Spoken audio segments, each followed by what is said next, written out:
Oh,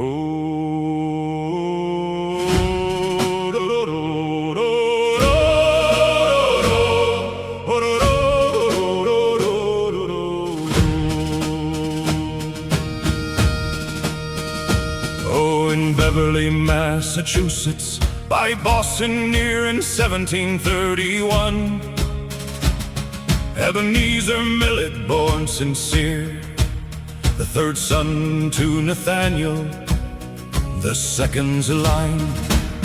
He heard the drum in distant time. At 18 years he chose the military call. A guardsman proud in Britain's thrall, but war would carve its brutal brand. He was made a captain on Louisburg strand.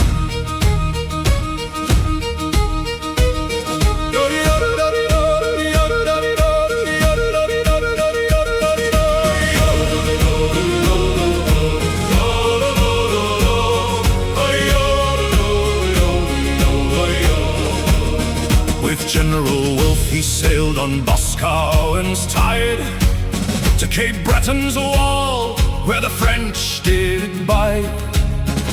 Sent to scout and build the fortress frame when thunder and death from the forest came. 300 braves in a half-moon ring let fly their shot with a warbird's wing. 9 balls struck hard, his blood ran red, his men cut down, their spirits fled.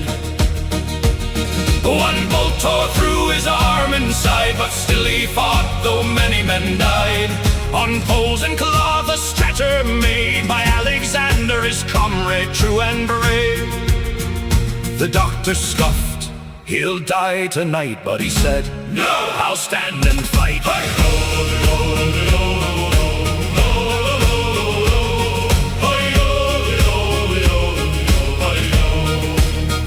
A Scotchman young and ice-so-bold bound wounds and kept death from his home with shattered bone and a useless arm. With Alex he rose again from battles harmed.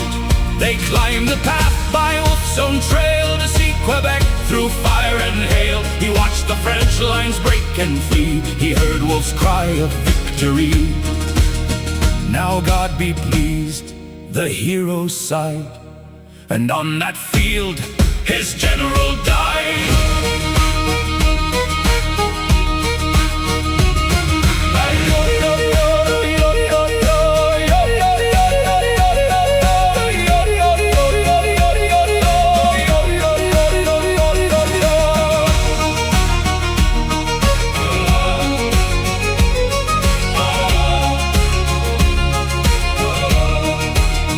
Ebenezer lived on even captain's rank still, with Mary Wheeler, wed by will. To Massachusetts they returned, in wealth through trade with tribes he earned. But sorrow came with Mary's 6th child, then soon after married Katie with hope to mend. 10 more were born through toil and storm, in freedom's dawn, a nation's fall.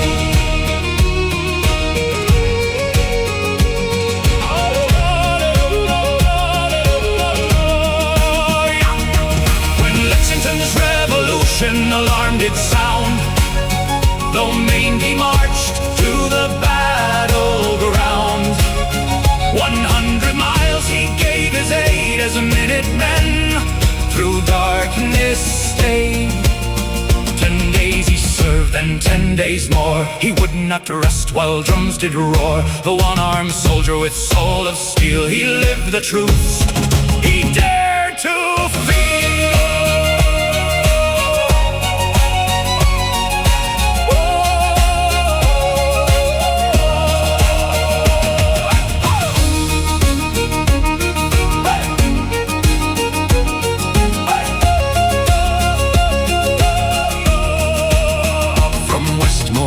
To Vermont's sod he worked the land and walked with God. He tilled each field with calloused hand and taught his sons to love this land.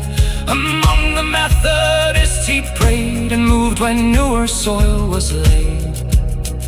From farm to farm he sought the best, yet never ceased to build and bless.